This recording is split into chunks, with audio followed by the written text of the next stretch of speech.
दोस्तों आपको क्या लगता है, क्या रविचंद्रन अश्विन को टी20 वर्ल्ड कप की टीम में जगह मिलनी चाहिए या नहीं? इसका जवाब हमें कमेंट में जरूर बताएं। दोस्तों समाप्त हो चुका है भारत बनाम वेस्ट इंडीज का दूसरा टी20 मुकाबला। दोस्तों भारतीय टीम को दूसरे टी20 मुकाबले में करारी हार का सामना करना पड़ा, क्योंकि भारतीय टीम जब पहले बल्लेबाजी करने उतरी थी तो पहले बल्लेबाजी करते भारतीय टीम का प्रदर्शन काफी ज्यादा खराब रहा था। दोस्तों भारतीय टीम को बर्बाद कर रख दिया था वेस्ट इंडीज के सिर्फ एक गेंदबाज ने, जिसका नाम था ओबेद मैकॉय। दोस्तों ओबेद मैकॉय ने आज 3 महारिकॉर्ड बनाए हैं भारतीय टीम के खिलाफ, जो अंतरराष्ट्रीय क्रिकेट में किसी को पता नहीं है। दोस्तों ओबेद मैकॉय ने कुछ ऐसे खिलाड़ियों को आउट किया है आज जिसकी कोई कल्पना भी नहीं कर सकता। सबसे पहले पहली गेंद पर ओबेद मैकॉय ने 0 रन पर कप्तान रोहित शर्मा को आउट किया था। दोस्तों इनके बाद दूसरे सलामी बल्लेबाज सूर्य कुमार यादव को 11 रन पर आउट किया और फिर उनके बाद जाडेजा को 27 रन पर आउट कर रख दिया ओबेद मैकॉय ने।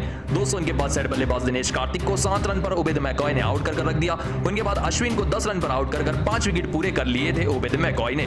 लेकिन उसके बाद भी इस गेंद पर हल्का सा बल्ले का एज लेने की आवाज आई थी गेंद की, हालांकि इस पर अंपायर ने नॉट आउट दिया था। ओबेद मैकॉय ने इसे भी रिव्यू लेकर आउट करार दिया, जिसके चलते 6 विकेट ओबेद मैकॉय ने ले लिए। जी हां दोस्तों, ओबेद मैकॉय ने 6 विकेट लिए 17 रन देकर सिर्फ 4 ओवर में। दोस्तों भारतीय टीम का यह सबसे लोएस्ट टोटल है वेस्ट इंडीज के खिलाफ दूसरे टी20 मुकाबले में इस मैदान पर। साथ ही साथ पहले ऐसे वेस्ट इंडीज के गेंदबाज बने हैं ओबेद मैकॉय, जिन्होंने भारत के खिलाफ 6 विकेट लिए हैं। इसी के साथ ओबेद मैकॉय एक और ऐसा रिकॉर्ड बना चुके हैं जो भारतीय टीम के खिलाफ पिछले 10 सालों में नहीं आया। दोस्तों आपको क्या लगता है, कौन सी टीम को इस साल आईपीएल में ओबेद मैकॉय को खरीदना चाहिए? इसका जवाब हमें कमेंट में एक बार जरूर बताते हुए जाएं।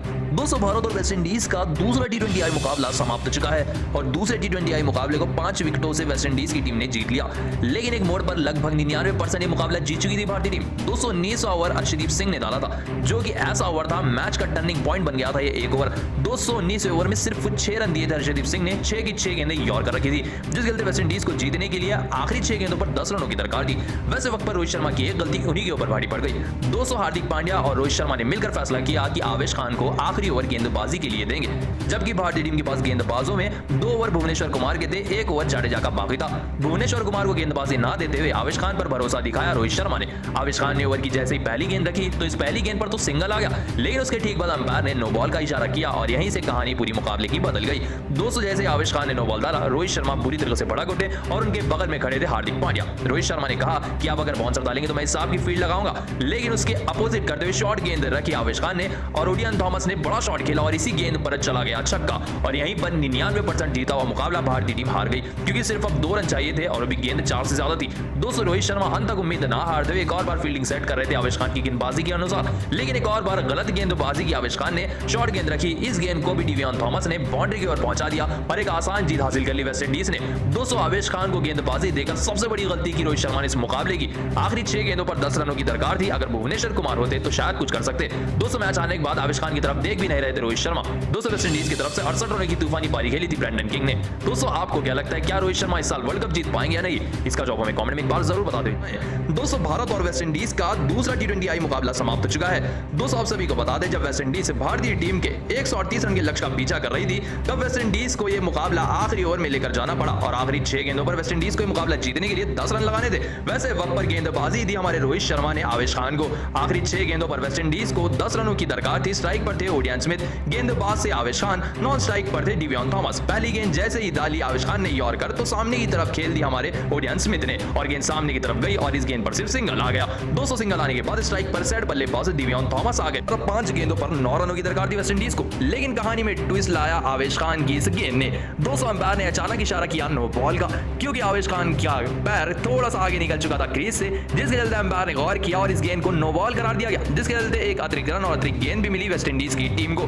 दोस्तों रोहित शर्मा काफी ज्यादा गुस्सा हो गए आवेश खान की इस गेंद पर। 205 गेंदों पर 9 रनों की दरकार नहीं थी, 6 गेंदों पर 8 रनों की दरकार थी वेस्ट इंडीज को नो बॉल के चलते। उसकी अगली ही गेंद पर नो बॉल का भरपूर फायदा उठाते बड़ा शॉट लगाया डिवियन थॉमस ने और गेंद गई छक्के की ओर, जिसे देख रोहित शर्मा मैदान पर गुस्से से लाल होकर रह गए, क्योंकि यहीं पर भारतीय टीम के हाथों से मुकाबला छूट गया, क्योंकि 2 रन चाहिए थे सिर्फ और सिर्फ जीत के लिए वेस्ट इंडीज की टीम को, वो भी 5 गेंदों में। उसकी अगली गेंद जैसे सामने की तरफ रखी आवेश खान ने, शॉट लगाकर डिवियन थॉमस ने इस गेंद को तेजी से पहुंचाया चौके की ओर और एक बेहतरीन थ्रिलर मुकाबले में वेस्ट इंडीज ने मुकाबला जीत लिया। जी हां दोस्तों, डिवियन थॉमस ने 31 रनों की तूफानी पारी खेली 19 गेंदों में और भारतीय टीम को करारी हार का सामना करना पड़ा। दोस्तों भारतीय टीम 5 विकेटों से अंतिम ओवरों में मुकाबला हार गई, जहां अंतिम ओवर में वेस्ट इंडीज ने 10 रन लगाए 6 गेंदों पर नो बॉल के चलते। दोस्तों आपको क्या लगता है, कौन से कारण की वजह से भारतीय टीम में मुकाबला हारा? इसका जवाब हमें कमेंट में एक बार जरूर बता दें। हो चुका है भारत बनाम वेस्ट इंडीज का दूसरा टी20 मुकाबला। दोस्तों रोहित शर्मा और निकोलस पूरन एक और बार आमने सामने आए टॉस के लिए।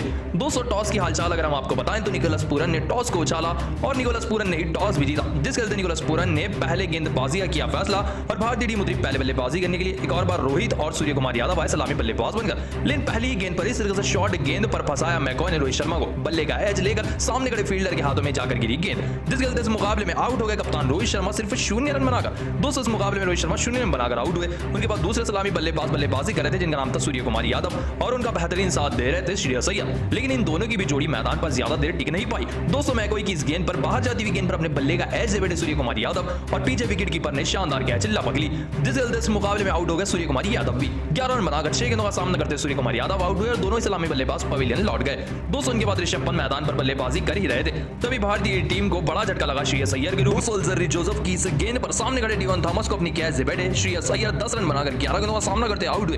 दोस्तों उनके बाद ऋषभ पंत ने कुछ आक्रामक शॉट्स लगाए, लेकिन वो भी गलती से अपनी विकेट गंवा। दोस्तों ऋषभ पंत अकील हुसैन की इस गेंद पर बड़ा शॉट तो खेल बैठे, लेकिन गेंद के नीचे आ गए ओडियन स्मिथ, जिसके चलते ऋषभ पंत भी 24 रन बनाकर 12 गेंदों का सामना करते अपनी बड़ी विकेट गंवा बैठे और 60 रन पर 4 बड़े विकेट गिर गए भारतीय टीम। जी हां दोस्तों 60 रन हो चुके हैं, 8 ओवर हो चुके हैं, भारतीय टीम के 4 विकेट गिर चुके हैं। ऐसे में जाडेजा और हार्दिक पांड्या के बीच में बेहतरीन पार्टनरशिप हो ही रही थी और एक छोटी साझेदारी इन दोनों के बीच में बन रही थी। तभी हार्दिक पांड्या फंस गए होल्डर की शॉर्ट गेंद पर। शॉट तो बड़ा खेल बैठे हार्दिक पांड्या, लेकिन गेंद गिरी सीधा ओडियन स्मिथ की गोदी में इस तरीके से जाकर, जिसके चलते हार्दिक पांड्या 31 रन बनाकर 31 गेंदों का सामना करते अपनी बड़ी विकेट गंवा बैठे। दोस्तों उनके बाद मैदान पर दिनेश कार्तिक आए बल्लेबाजी करने के लिए और उनका साथ दे रहे थे हमारे साथ जाडेजा। तभी जाडेजा भी उबेद मैकॉय की इस गेंद को हवा में खेल बैठे और गेंद के नीचे आ गए रोमन पोवेल, जिसके चलते इस मुकाबले में सारे जाडेजा 27 रन बनाकर 30 गेंदों का सामना करते हुए अपनी बड़ी विकेट गंवा बैठे।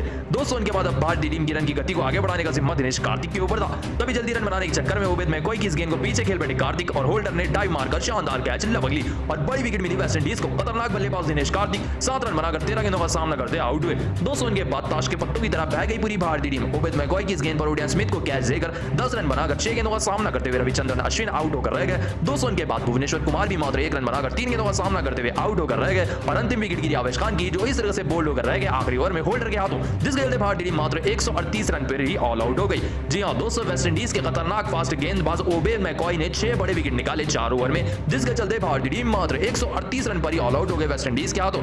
दोस्तों उबेद मैकॉय ने अकेले ही 6 बड़े विकेट निकाले सिर्फ 17 रन देकर अपने 4 ओवरों में। टारगेट का पीछा करने उतरी वेस्ट इंडीज की टीम। दोस्तों वेस्ट इंडीज को जो शुरुआत की दरकार थी वही दिलाई काइल मेयर्स और उनके साथ पहले सलामी बल्लेबाज ब्रैंडन किंग ने। दोनों ने मिलकर भारतीय टीम के सभी गेंदबाजों की शुरुआत में ही जमकर पिटाई की। एक तरफ से ब्रैंडन किंग लेफ्ट हैंड बल्लेबाज और काइल मेयर्स दूसरे हैंड से क्रिस गेल की तरह बल्लेबाजी करने लगे। दोनों ही बल्लेबाजों ने शुरुआती 5 ओवरों में ही भारतीय टीम के रोंगटे खड़े कर दिए। दोस्तों दोनों ही बल्लेबाज परेशान कर रहे थे भारतीय टीम को। लगभग 50 रनों के आसपास की साझेदारी भी हो चुकी थी सलामी जोड़ी की। तभी रोहित शर्मा ने हार्दिक पांड्या को लगाया काइल मेयर्स के सामने। दोस्तों आते ही हार्दिक पांड्या की इस गेंद पर स्वीप शॉट तो खेल बैठे काइल मेयर्स, लेकिन गेंद पीछे जा रही थी और बाउंड्री पर अश्विन ने शानदार कैच लपकली, जिसके चलते इस मुकाबले में पहले भी विकेट मिली भारतीय टीम को और पहली सफलता मिली काइल मेयर्स के रूप में। 8 रन बनाकर 14 गेंदों का सामना करते काइल मेयर्स आउट हुए। उनके बाद मैदान पर कप्तान निकोलस पूरन बल्लेबाजी करने आए, लेकिन इस मुकाबले के असली विलन बने भारतीय टीम के लिए ब्रैंडन किंग, जो शुरू से इस मुकाबले में तूफानी बल्लेबाजी कर रहे थे, अर्धशतक तक पहुंच चुके थे और निकोलस पूरन खतरनाक बल्लेबाजी कर रहे थे।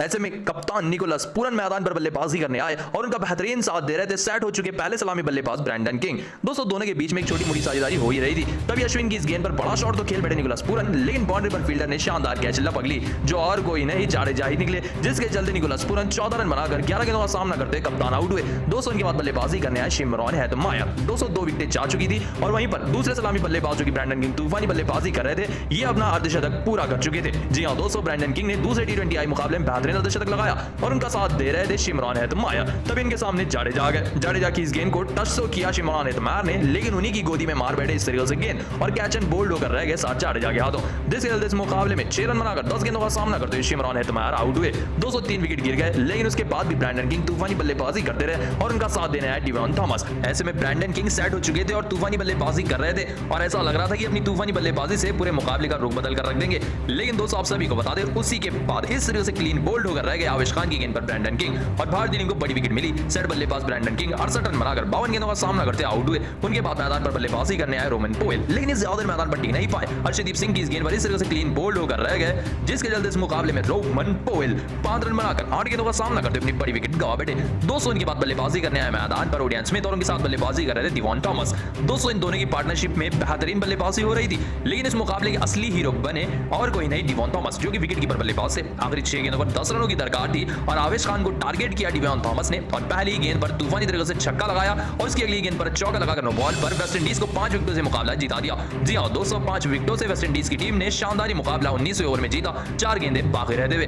दोस्तों, भारतीय टीम इस मुकाबले में आगे निकल चुकी थी अंतिम ओवरों में, लेकिन वेस्ट इंडीज ने मैच को शानदार तरीके से फिनिश किया, जिसके चलते वेस्ट इंडीज ने 5 विकेटों से तूफानी मुकाबला जीत लिया। दोस्तों, आपको क्या लगता है कौन से कारण की वजह से भारतीय टीम में मुकाबला हारा? इसका जवाब हमें कमेंट में एक बार जरूर बताते हुए जाएं। दोस्तों, ऋषभ पंत का तूफान आ चुका है भारतीय टीम के साथ। जी हां दोस्तों, भारत बनाम वेस्ट इंडीज के दूसरे T20I मुकाबले से ठीक पहले हुआ कारनामा। लेकिन दोस्तों, आपको क्या लगता है धवन और रोहित में से कौन सबसे बेहतरीन सलामी बल्लेबाज है? इसका जवाब हमें कमेंट में जरूर बताएं। दोस्तों, अभी खबर आई है कि ऋषभ पंत ने नेट्स में भयंकर बल्लेबाजी की है और दूसरे T20I मुकाबले से ठीक पहले ऋषभ पंत का कहर वेस्ट इंडीज के ऊपर बरस चुका है। दोस्तों, हमारी भारतीय टीम के युवा बल्लेबाज और विकेट कीपर बल्लेबाज ऋषभ पंत ने मैदान पर तहलका मचा दिया है। आइए आपको कुछ झलकियां दिखा देते हैं जहां ऋषभ पंत ने नेट्स में आज 71 रनों की तूफानी पारी के लिए, वो भी सिर्फ 25 गेंदों में। दोस्तों, ऋषभ पंत की तूफानी बल्लेबाजी से पूरा वेस्ट इंडीज हिल गया है। ऐसे में ऋषभ पंत जब भारतीय टीम में तूफानी लय में आ जाते हैं बल्लेबाजी के लिए, तब सामने वाली टीम के रोंगटे खड़े हो जाते हैं। ऐसा ही एक कारनामा ऋषभ पंत ने इंग्लैंड के खिलाफ भी किया था तीसरे ODI मुकाबले में और आज भी ऋषभ पंत का वही रूप हम सभी को नजर आ रहा है। दोस्तों, ऐसा लग रहा है कि आज ऋषभ पंत दूसरे T20I मुकाबले में सबके रोंगटे खड़े कर देंगे। दोस्तों, आज के नेट सेशन की प्रैक्टिस में ऋषभ पंत ने 71 रनों की तूफानी पारी के लिए, वो भी सिर्फ 25 गेंदों के आसपास, जिसमें ऋषभ पंत ने 5 तूफानी छक्के व 2 तूफानी चौके लगाए हैं। ऋषभ पंत की इस तूफानी बल्लेबाजी के चलते वो मैच से पहले ही काफी ज्यादा चर्चे में आ चुके हैं, क्योंकि ऋषभ पंत की आक्रामक बल्लेबाजी ऐसी होती है जिसे देख सभी की आंखें पटी की पटी रह जाती हैं। ऋषभ पंत के आज के